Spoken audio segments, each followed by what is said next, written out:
And just as I was realizing how much trouble I was going to be in for coming home so late, I heard it to my left at the end of the log. I heard a small voice say 2 words. "Hello, Jodie." I froze. I had never felt so cold, so vulnerable. There was no wind. The air was oddly still, and I heard low sobbing.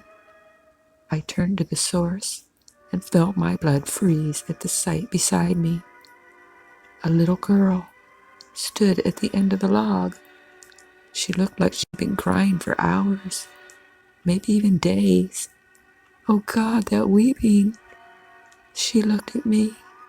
There was a great sadness in her eyes, but she looked completely insane. And still weeping, she sprang at me and perched right beside me on the hollow log. The moment was so sudden that I clambered back, crashing onto the ground. I was staring in wild-eyed terror at the thing standing above me. And then she let out this horrific scream. She stopped, tilted her head to the side, and gazing into my eyes, leaned her head towards me and said, "You're scared." And then I did what any child would do, or what most adults would do. I wet myself. The creature noticed, observing the growing darkness on my jeans. At this, she actually smiled and said, "Good."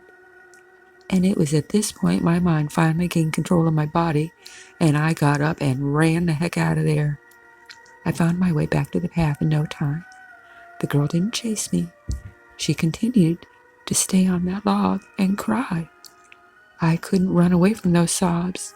It didn't get any quieter as I ran. It just kept getting louder and louder the closer I got to my grandpa's cabin.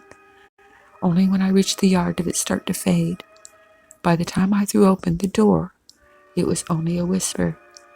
I raced through the living room, down the hall, into my bedroom. It was barely audible, but just before it faded completely, I heard it say one more thing, so softly. "Better lock the door."